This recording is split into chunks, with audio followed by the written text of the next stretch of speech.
Minutos. Les cuento que hace rato que tengo ganas de hablar con Nacho Levi en el aire de la radio, porque a veces conversamos por alguna otra cuestión, no tanto como me gustaría, porque siempre es interesante escucharlo. En alguna época me llamabas para putearme por alguna cosa también, que también está bueno, yo suelo escuchar y atender a veces, porque está bien, una vez dice cosas que o no están bien fundamentadas, y a veces cuando te hablan aún en forma vehemente, con buena leche, con buena intención, a mí me parece que está buenísimo. Yo escucho mucho, y saben todos, empresarios, políticos, escucho a todo el mundo y me parece que te aporta, ¿no? Pero decía que tenía ganas de escucharlo porque estuve haciendo una experiencia, un programa que eran 8 episodios en Telefe, te cuento a vos el origen, y estuve en 8 lugares del conurbano. Y la verdad que hice muchas relaciones, incluso me quedé muy ligado con gente de Fuerte Apache, con gente de La Cava, y empiezo a escuchar una cantidad de reclamos que me parece importante poner en el discurso público, en el espacio público. Digo, tengo que hablar con Nacho a ver cómo lo está viendo él. Primero, bienvenido, gracias. Bueno, primero gracias a nombre mío y a nombre de La Poderosa, de La Garganta. Por muchas de esas veces que hablamos, la primera que hablamos fue en medio del asesinato de mi hija, Don Zabaleta, en 2003, me acuerdo, ¿te acordás? Liberada, costaba terrible. mucho que los medios hicieran ecos, y ahí te conocimos. Uh-huh. Y la última de esas rabietas creo que haber sido en medio de la pandemia, que también fue un momento muy pero muy difícil para nosotras y nosotros, y contamos con vos, como contamos con Ernesto, con María, con Berco, así que a toda esa banda eslotovista. Uh-huh. Qué linda definición. Todo nuestro respeto. Linda definición. Ya lo conocen muchos. Nacho es uno de los referentes de La Garganta Poderosa.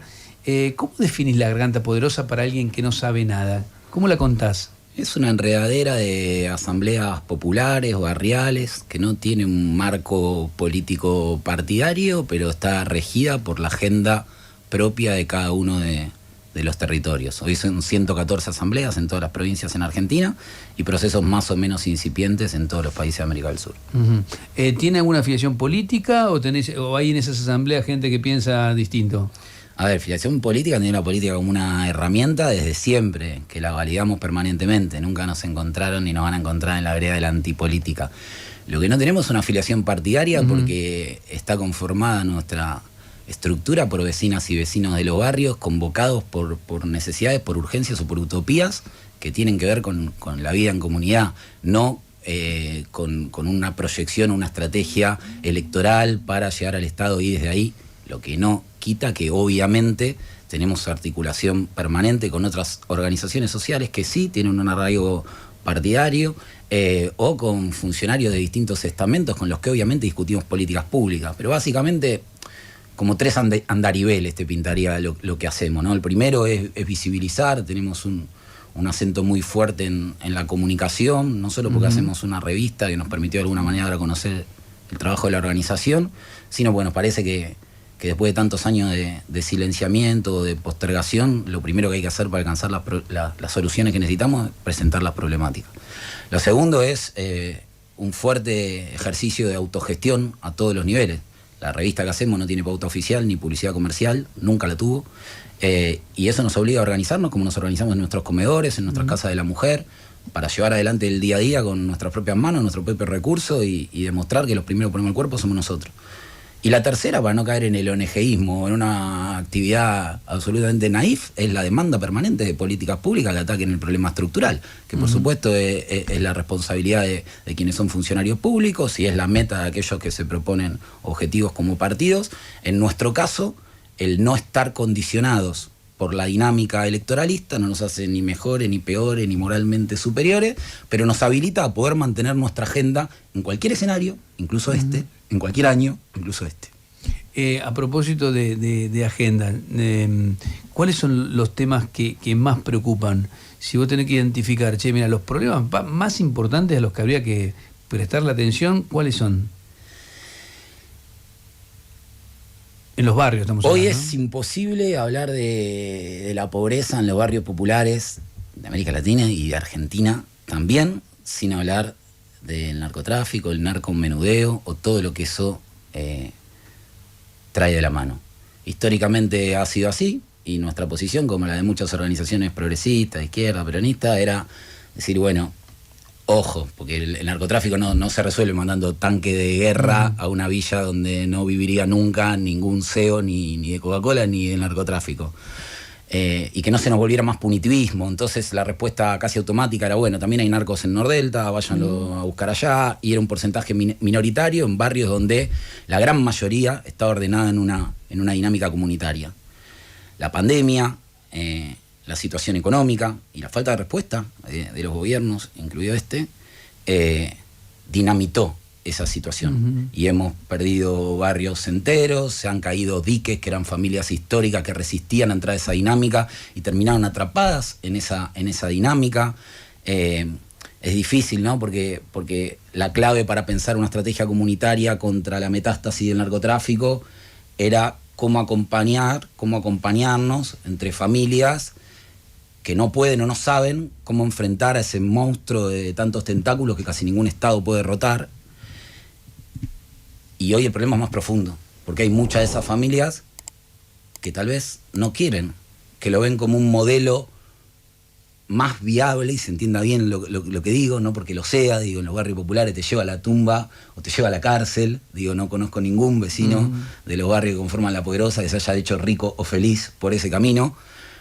Pero hace poco tuve una charla con un compañero que tiene 16 años y tratando de entrar en razones sobre las perspectivas falsas que en realidad ofrece ese camino, digo, yo te quiero, yo tengo miedo de que te maten. Y si yo ya estoy muerto, me dijo. Yo no quiero que encontremos una manera de conseguir el arroz para mi bebé hasta que yo cumpla 80 años. Yo quiero vivir, proyectarme. Y entonces me parece que ahí este rol, esta mesa, este ejercicio de usted todos los días pasa a cumplir un rol fundamental. Nosotros necesitamos que acá se hable de esto. Acá estamos muy cerca de Lugano.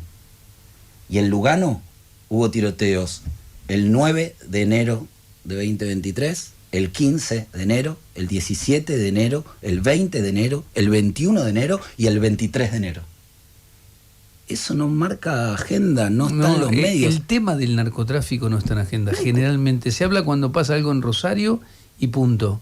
No, yo me alegro que le des tanta importancia, porque yo lo que vi en esa recorrida, que es una recorrida parcial, pero bueno, te sirve ir al territorio y ver cosas y escuchar a la gente, ¿no? Para hablar. Me impresionó mucho ese reclamo, el reclamo de la inseguridad, pero muy vinculada al narcotráfico. Gente que te decía, a las 8 de la noche no puedo salir de la casa. Mi hija dejó la facultad, el esfuerzo que es en un barrio popular para mandar a un chico a la facultad, y vi eso de una manera tan descarnada. Digo, qué falta de registro a veces de la dirigencia, de no darse cuenta cuál es una de las necesidades o los reclamos, ¿no? De la dirigencia política en su mayoría, del aparato judicial ni hablar, y muchas veces los medios también, incluso periodistas con buena fe que se acercan desde un interés genuino, dicen, bueno, pero a mí me queda tan lejos que no puedo hablar. No, porque te queda lejos que tenés que hablar, porque es verdad que para entender hay que estar adentro, pero para hablar hay que estar afuera.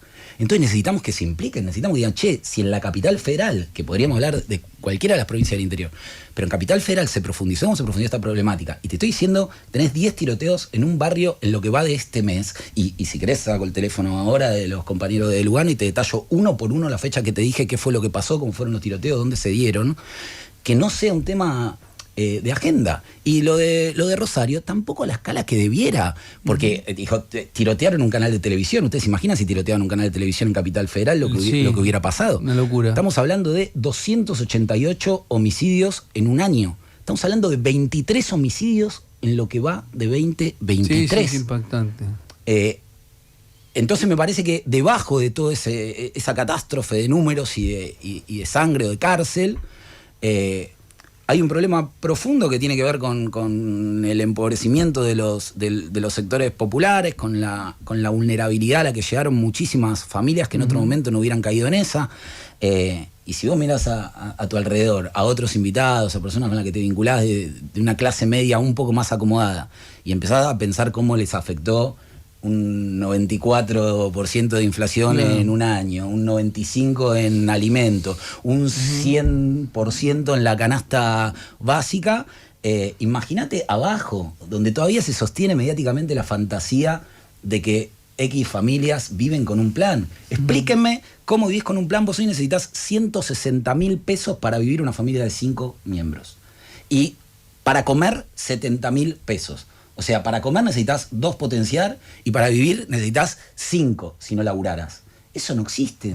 Son trabajadores sin derecho, son trabajadores en negro. Y el ejemplo más emblemático de eso, que sensibilizó a la opinión pública cuando en pandemia se puso en carne viva la situación de los barrios populares y perdimos a Ramona, es el de las trabajadoras comunitarias que siguen en las mismas condiciones. Esloto solía venir a Zabaleta a visitar a Nelly.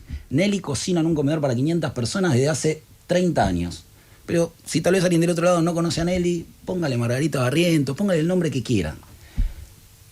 30 años cocinando para 500 personas. No tiene salario, no tiene vacaciones, no tiene seguro por accidente. Nos escandalizamos cuando un funcionario tiene una empleada doméstica en negro y nuestro Estado tiene 70.000 trabajadoras comunitarias que fueron las madronas que hicieron de dique para que muchos pibes propios y ajenos no cayeran en este flagelo que se los está llevando, no solamente porque ofrece guita o porque presta para salir del quilombo, porque forma una especie de Estado paralelo, sino porque también culturalmente está calando profundo la idea de que el prestigio, el respeto y la guita te la pueden dar los mismos que además tienen las armas. Y en el caso del Estado, vos, el rol del Estado en función del narcotráfico, la falta del rol del Estado en función del narcotráfico en los barrios, ¿lo atribuís al miedo de la dirigencia, a la incapacidad, a la connivencia, a todo eso junto? Digo, ¿por dónde pasa el eje? Un poco a todo eso junto. Nosotros nos cuidamos mucho de caer en generalidades porque las hemos padecido, pero es muy evidente que sin connivencia policial no se podría hablar de este nivel de impunidad. Son zonas liberadas de forma permanente. Y es muy raro encontrar un gobierno que hable de sus propias policías. Hasta cuando se hacen campañas contra la violencia institucional, o van de retro o van para afuera. Pero es muy difícil hacerse cargo de que tenés la imposibilidad de gobernarla. Entonces, si no tenés la imposibilidad de gobernarla, sos parte de eso. Si vos me decís, descabezamos la cúpula policial, y el problema siguió empeorando, o ese no era el problema, o esa no era la cúpula. Francia Márquez trajo ese tema a la cabeza de su agenda, aunque nadie se lo preguntara, y marcaba 3 ejes que eran... ¿Está hablando de la vicepresidenta de Colombia? Sí, la vicepresidenta de Colombia, poniendo a escala lo que significa esta problemática allá. Pero parece 3 líneas de orientación. La primera es despenalizar, regulando pero despenalizar. Necesario para quitarle el negocio a la policía. Lógico, porque si no rompe el negocio podés meter preso a 14.000 narcotraficantes y vienen otros 14.000. La segunda es transferir a salud todos los recursos que está destinando a seguridad, que sabemos que son los que patrocinan o administran directamente. Y lo que necesitamos es infraestructura, personal, psicólogos, profesionales, etc. Y la tercera es hacerse cargo que estos niveles de miseria y desigualdad inevitablemente le abren la puerta a que este paraestado aparezca y también a que aparezcan otras expresiones de odio que creo que a veces reducimos de manera muy simplista. Yo creo que pensar a Milei en la triada derecha, ricos Milei, es una manera de exculparte a vos mismo de que vas perdiendo cierto arraigambre popular. ¿Y con qué tiene que ver eso? Y creo que en Brasil se vio cuando se le delegó la única expectativa de vida a las milicias o a la iglesia, lo que terminó generando con los sectores populares. Y acá con el narco puede llegar a pasar algo parecido si no lo ponemos sobre la mesa. Ya no es que no hablan Clarín o La Nación. No hablamos nosotros mismos, porque tenemos miedo que nos vuelva una hondonada punitivista contra nuestro propio barrio, contra nuestros propios laburantes. Y entonces... pero es un reclamo que en los barrios se siente. Yo lo percibí de una manera muy contundente. Es más, vos sabés que me dio la sensación, digo, pero ¿qué está como desconectada la gran parte de la dirigencia con las necesidades? Porque vos decís, che, si esta es una necesidad, la que vos te estás expresando, la otra es la falta de laburo, evidentemente, inseguridad, narcotráfico, falta de laburo, y son los temas que no se discuten. Vos decís, bueno, es lógico que después no te vaya bien en una elección en esos lugares. O sea, algo de enojo tiene que expresar la gente. Está buenísimo los términos los que planteás, porque es lo mismo que venimos planteando en un año electoral a todas las fuerzas políticas. De hecho, vamos a empezar ahora un podcast o algo así, que se va a llamar Hablemos del Narcotráfico, donde queremos que desfilen absolutamente todas las fuerzas para ver de qué manera están pensando esta problemática. ¿Qué proponen ahora? ¿Qué van a hacer con esto? Porque lo que hasta ahora proponen es bastante perturbador, digamos. Lo primero es criminalizar, ¿no? Entonces, vos terminás mandando adentro a todos los pibes, que no van presos los narcos, van presos los pobres, lo sabe cualquiera, en condiciones, como vemos, por ejemplo, en Esteban Echeverría, donde un pibe que estaba preso por un faso termina muerto en un incendio, o violaciones que vemos a mansalva. O la solución de Fuerte Apache, que la rodeás, está rodeado de Fuerte Apache. Bueno, adentro pasa cualquier cosa, y vos tenés alrededor toda la gendarmería. Y la gente la pasa igual, horrible. La desproporción de las penas, 4 a 15 años, un pibe que tiene un porro, uno que exporta 1 tonelada, digamos, es lo mismo.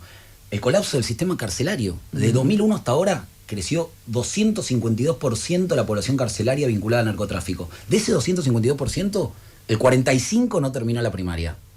Esa es la consecuencia de encerrar en vez de incluir. Claro. Que es lo que venimos planteando de hace rato. Y lo otro es el desmantelamiento del tejido social, que son nuestras asambleas, la vida comunitaria, porque cada vez que metés preso uno de esos perejiles, entre muchos pares de comillas, está metiendo preso a un padre, a un hijo que antes sostenía a una madre. Y pongo el ejemplo de las trabajadoras comunitarias, porque ahí es donde está la ausencia del Estado. Y vos lo decías recién, alejándose de cosas muy concretas. Yo te hablaba recién de los índices de inflación. ¿Sabés cuántas toneladas de mercadería le adeudó el gobierno nacional a los comedores de La Poderosa que alimentan a 40.000 personas todos los días? Ni idea. 500 toneladas en todo 2022 y nos deben las 90 de enero a esta altura de enero. En Capital Federal, nosotros todos los días, nosotras, mucho más que nosotros, porque son compañeras las que en general sostienen esos espacios, sirven 6.403 platos de comida. El gobierno de la ciudad no cubre ni la mitad y hace 6 meses que estamos esperando una respuesta. En Salta, nuestros comedores sirven todos los días 2.300 platos de comida. Nunca pudimos tener una reunión con un funcionario responsable de Salta. Menos mal, entonces, que existe UNICEF, que existen las organizaciones compañeras, con muchas que hemos tenido escepticismo y nos hemos encontrado en la pandemia, para dar respuesta a lo que el Estado no. Y el otro gran quilombo fíjate vos, que el Estado del PRO, del gobierno nacional de Frente de Todos, y de en Salta de un peronismo quizá madre. Bueno, todos son. ¿Y de dónde sacan los alimentos, las cosas? Bueno, nosotros teníamos una mirada muy escéptica, por ejemplo, de UNICEF, por ponerte un ejemplo de algunas instituciones con las que articulamos.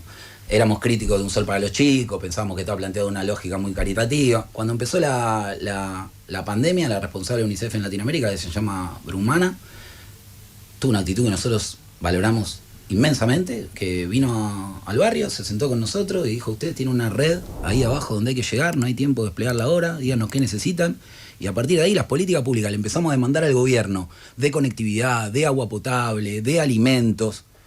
Empezaron a funcionar mucho más como usina de desarrollo vía UNICEF que vía el gobierno, que, recordemos, nos recibió en Olivos, cuando en esta radio yo hablé con Ernesto, se nos estaban muriendo compañeros, para escuchar lo que estaba pasando, y hasta el día de hoy quedamos esperando respuesta. Estamos rezando que cometa otro furcio para que nos vuelva a llamar, porque la vez que dijo Garganta Profunda, nos llamó tras telón para decir, fue un error, yo valoro un montón, y nosotros le dijimos, bueno, tenemos un montón de charlas pendientes de todas las carpetas que le dejamos en Olivo en medio de la pandemia. Pero no quiero hablar de nada de todo eso. ¿Sabés que necesitamos hablar? De lo que está pasando con el narcotráfico en nuestros barrios populares. Sí, bueno, ahora te voy a llamar. ¿A vos te llamó? Nacho, ya no, que nos metimos en política, nos quedan unos minutos. No va a ser la última vez que conversemos con vos. Sabés que, en especial en esta radio, tenés siempre la puerta abierta. ¿Qué estás viendo? ¿Qué es un año electoral? Inevitablemente, más allá de que ustedes focalizan esencialmente el trabajo en lo social, en lo socioeconómico, ¿qué estás viendo de política? Algo que solemos ver en los años electorales siempre, es que la agenda de la Realpolitik va tomando distancia del territorio, de las problemáticas concretas. Vos hablabas recién de lo concreto. Un quilombo que atraviesa las 114 asambleas en todas las provincias es el agua. No lo decimos nosotros, lo dice el RENAVAP. El RENAVAP dice que el 91,6% de las familias en barrios populares, de los barrios populares, tiene dificultad al acceso formal. Y cuando vos vas a la agenda de la Realpolitik, se parece muy poco a eso. Empieza a ser más un juego de cartas que tiene que ver con otros intereses, con otras prioridades, y que a veces es necesario y que a veces es entendible, pero que otras veces se lo come todo. Me parece que eso también trae aparejado que se va erosionando un poco la legitimidad de quienes se suponen voceros dentro de las estructuras político-partidarias. Yo escuchaba a Juan, grabó, hice el audio que ponían antes y me parece que echa un poco de luz, Juan echa un poco de verdad a esa discusión. Porque de alguna manera pone las cartas arriba de la mesa tal cual como son. Entonces digo, es fácil pegarle a ese discurso si no lo sentás enfrente. Pero si lo sentás enfrente y te va con la verdad, y me parece que falta eso. Me parece que los jóvenes están pidiendo menos facha y más sustento, menos careta. Y en eso confío, para no dar el panorama fatalista, ¿no? Para no decir que las disputas personales, mezquinas, entre los mismos nombres, aburre ya. Tengo una esperanza seria en el recambio generacional y me parece que un poco lo que decía Juan iba en ese sentido. Juan Grabois, para los que no escucharon. Creo que los que de alguna manera nos bautizamos con fuego en 2001 y intentamos construir organización comunitaria hasta la pandemia, vivimos decepciones parecidas, tenemos una lectura parecida. Me encontré hace unos días de casualidad en un cumpleaños que llevaba mi nena con Gabriel Solano, que estaba ahí con su nene, y al día siguiente me juntaba con Juan y nos vamos hablando un poco entre todos los que tenemos 40, y me parece que llegó la hora ya, que esto que hace Juan cuando dice yo quiero que sea Guado o Máximo y si no voy a ir yo, es decir, bueno, nuestra generación va a dar un paso adelante porque hay conquistas que no vamos a negociar. Y tampoco queremos que lleguen los de 20, que llegan mucho mejor, a decir, córranse ustedes inútiles que están discutiendo con lo mismo desde hace 20 años. Entonces me parece que esa oportunidad tiene que llegar ahora. Celebro que dentro de lo que es la coalición de gobierno, si ese recambio generacional no llega desde las estructuras clásicas, la fuerza de Juan de alguna manera lo garantice, que haya un espacio de discusión. Pero también celebro otras expresiones político-partidarias del campo popular, como te nombraba recién, o Miriam, que intentan también clavar estacas para que algunas discusiones no vuelvan para atrás. Digo, ¿quién puede pensar que Juan tiene más puntos de contacto con Massa que con Miriam Bregman? Nadie. Ahora, ¿cuál es la diferencia? Y bueno, Juan cree que formar parte de la coalición de gobierno permite hacer un dique de resistencia para la avanzada de una derecha continental, que requiere de poner un punto para después discutir para adentro lo que haga falta. Y hay otros que creen que no, que eso de alguna manera alimenta el ciclo y entonces van por afuera. Con ninguno de esos y esas hemos perdido el diálogo, compartimos un criterio, un horizonte, y estoy convencido que la camada de pibes que viene atrás, la que nos quieren hacer creer que está perdida, pero que también es la de Woz y Ofelia, y fue la de Darío y Pocho, esa es la que nos va a salvar. Entonces lo de 40 me parece que tenemos que poner el cuerpo para que puedan pasar los que vienen mucho mejor que los que se van en términos generacionales, no de partido. Te pregunto sobre dos fenómenos, ya sobre el final, ¿no? El de Milei, por un lado, que tiene inserción en algunos barrios populares, por lo menos lo que mostró la elección legislativa pasada, y a mí me impresionó mucho, no sé si vos alcanzaste a leer la nota que se hizo sobre Revolución Federal en la revista Anfibia, que para mí fue uno de los mejores trabajos, porque tiene mucha cercanía con estos muchachos. Y me puse a pensar, bueno, hay gente así que está muy enojada y que canaliza de la peor manera su enojo y su bronca. ¿Cómo ves esos dos fenómenos? ¿Cómo no estar enojado? ¿Cómo no estar enojado a la luz de los resultados con la estructura? Entonces, hay los que tienen interés genuino o académico o político para meterse en la discusión más chiquita, o los que están en los medios y entonces todo el tiempo consumen información, y hay los que simplemente dicen esto no va más, yo no doy más, quiero y ahí es donde me parece que toma fuerza. Pasó en Brasil con la iglesia evangélica, pasó con las milicias, lo hablamos recién en materia de narcotráfico, y me parece que la raigambre popular, que a veces cobran expresiones como la de Milei, tiene que ver con eso. Y entonces, si vos te pones a revisar realmente por qué estás perdiendo a raigambre popular o a raigambre juvenil, y me parece que llegás a temas que es interesante raspar, ¿no? Por ejemplo, la domesticación de la juventud rebelde, de la juventud progresista, ¿no? Lo hondo que ha calado el no le hagas el juego a la derecha. Entonces, si vos tenés identidad con un gobierno nacional y popular o con un proyecto político que de alguna manera recompone derechos, no tenés que decir nada que lo pueda debilitar, y entonces se la dejás servida para que alguien venga y diga algo evidente, que este Estado no está funcionando, claro, acá no hay respuestas, y sobre una verdad evidente te montan una batería de falacias espectaculares que yo creo que igual va a tener corto alcance porque confío plenamente en los nuevos modos en los que se reinventa nuestra juventud, que cree y que crea, porque ojalá o Juan, o yo, o Solano, cualquiera de los que nombré de nuestra generación en la política, hubiera tenido, a la edad que tiene vos, ese lenguaje propio, esa masividad, esa forma de comunicarse. Entonces creo que lo que tenemos que empezar a pensar para salir de ese briete no es ya cómo hacer que la generación que viene nos siga, cómo hacer que la generación que viene camine nuestros pasos, sino empezar a mirar con un poco más de humildad y desde más abajo por dónde vienen caminando para acompañarlos mejor. Nacho Levi, en la inmensa minoría, gracias.